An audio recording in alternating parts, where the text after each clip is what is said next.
Hello YouTube, it's William Collins with WC Knives.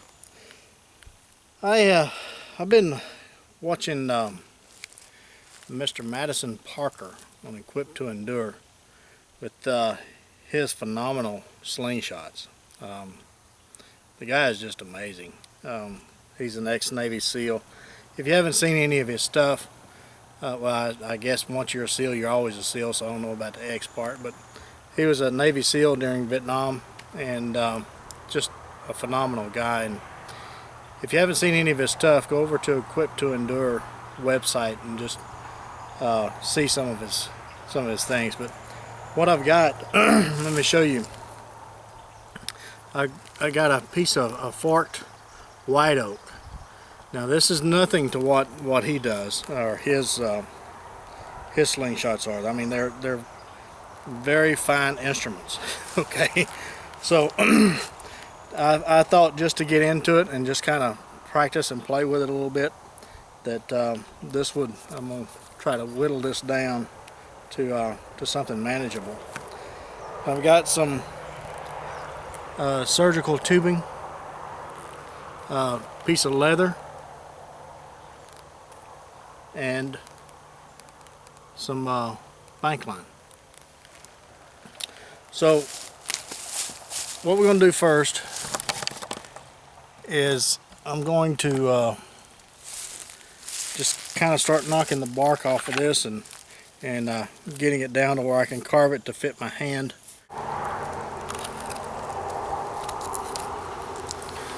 Just trying to get the bark off of it right now. This is very seasoned oak. Matter of fact, I got this off of a limb that fell out of a tree, so it is very dry.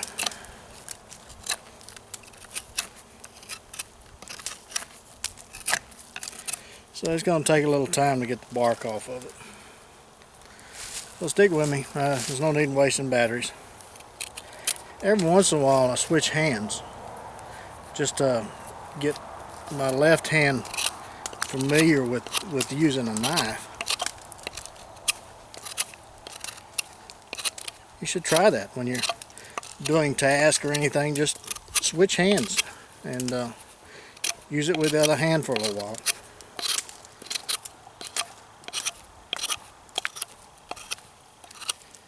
So that your offhand will kind of get used to using a knife in case you have to in an emergency situation. You may not have the use of your other hand, and you may have to kind of hold it and work it some other way. So give you an idea.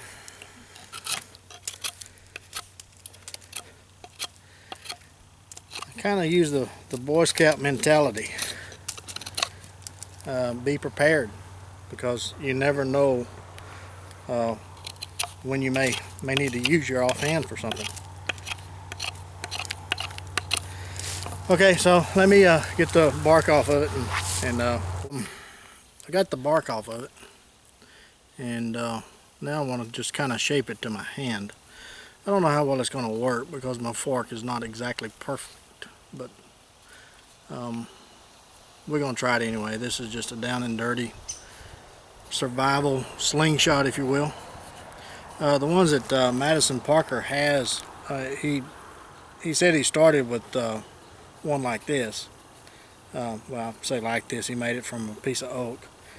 But the ones he's doing now, or using now, is they're custom jobs. They're laminated wood. They're beautiful pieces. But one thing I do want to mention is these things are not toys. He actually uses his to hunt with. Now I don't know if this one's going to be that strong or not, but he hunts even white-tailed deer with it, and so they're a formidable weapon. So what I want to do now is just kind of clean it up a little bit and get it to where it's shaped to my hand. I think that's going to be the most comfortable position right there. And so I just want to get these knots kind of smoothed out, and so it's not so rough on my hand, and also kind of narrow the handle down a little bit so it's not so bulky in my hand.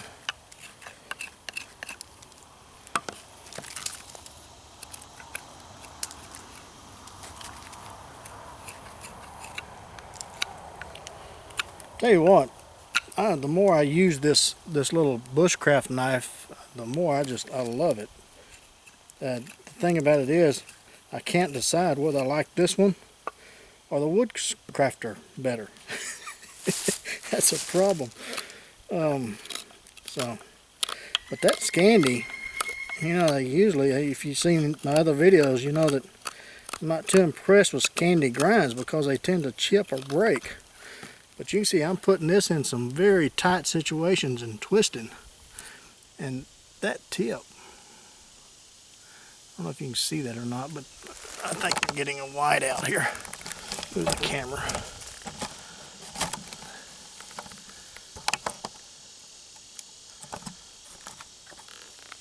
That tip is, I mean, it's holding up very well. I mean, I'm putting it in there and I'm twisting on it now.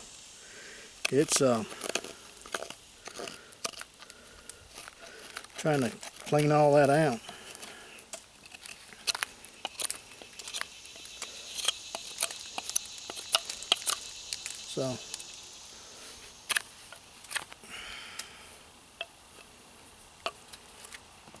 So I'm very pleased with the knife.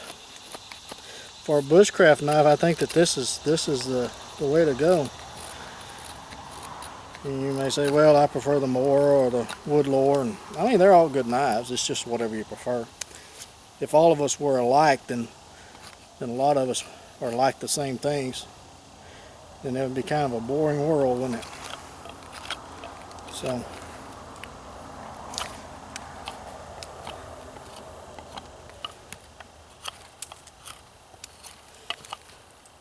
well, let me work on this for a little while, and I'll get back with you. Yeah, just about got it the way I want it. I don't know if you can see that or not. It's got a kind of a natural place where this knot is, to where my hand fits there. Then my thumb, use my thumb right here to support. So I'm just kind of shaping the handle a little bit now, and just kind of powering through those knots.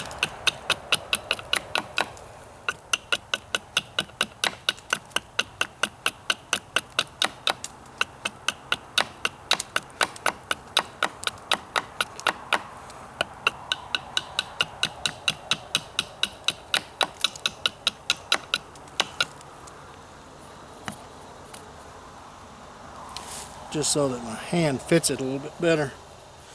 There's a bit too high in there, so just kind of smooth that out a little bit.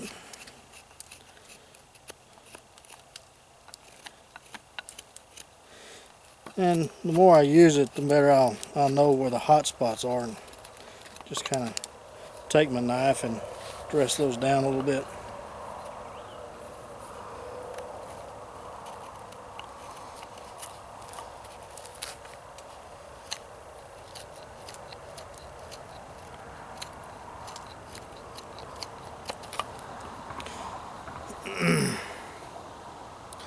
I was watching a guy on YouTube. I mean, YouTube is a phenomenal community. I mean, I'll tell you what, I am so thankful that it's there, because I learned so much from it. But a guy by the name of Yurts, I forget his first name. I think it's Andrew Yurts or something like that. But he does carving by hand carving bowls and spoons, and just sitting and watching the guy handle an axe and a knife is just phenomenal. It's just a pleasure to watch people who know what they're doing work. I mean, I'm just a novice compared to some of those guys I see on YouTube. But the key is you got to get out there and just work at it. I mean, I'm sure he learned from his father, who learned from his grandfather, and so on and so forth, until it's probably been in a tradition in his family and a way of life for generations. So you just gotta start somewhere.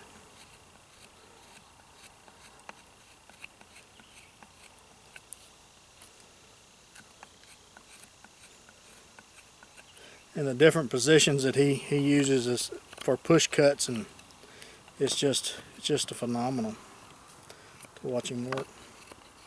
So check his channel out. It's Yerts is his last name.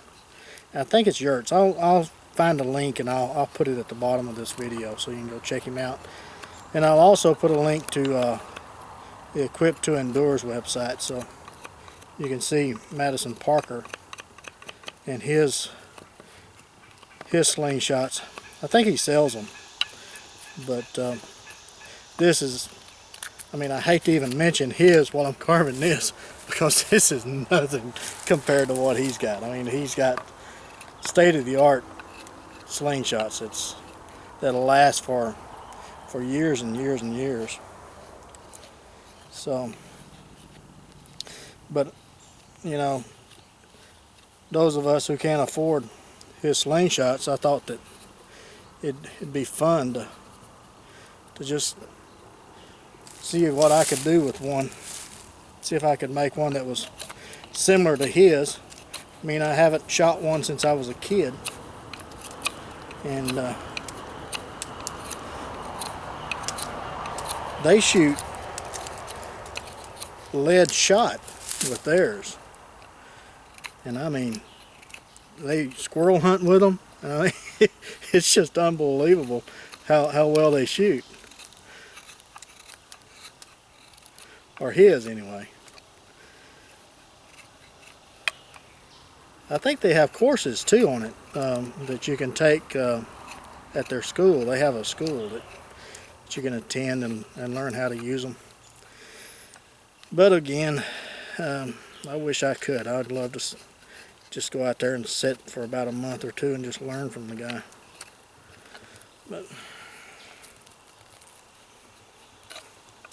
But I'd like to do that with a lot of people on YouTube. I mean, there's some guys on there that just has a lot of knowledge.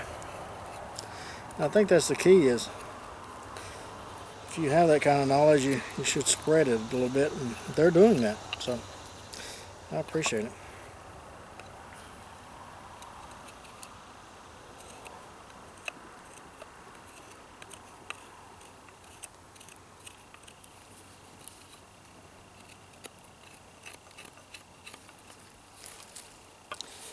Okay, that feels pretty good. Like I say, the more I use it, the more I find where the hot spots are, and I'll be able to just take my knife and just kind of work those hot spots out.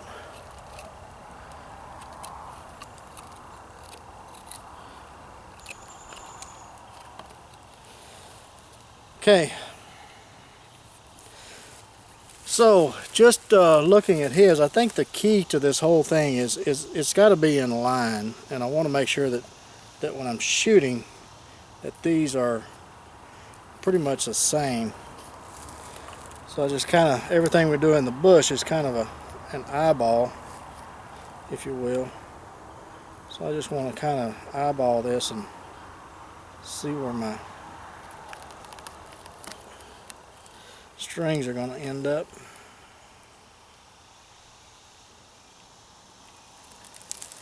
Okay, I'm just going to kind of notch this around so my string will go in it.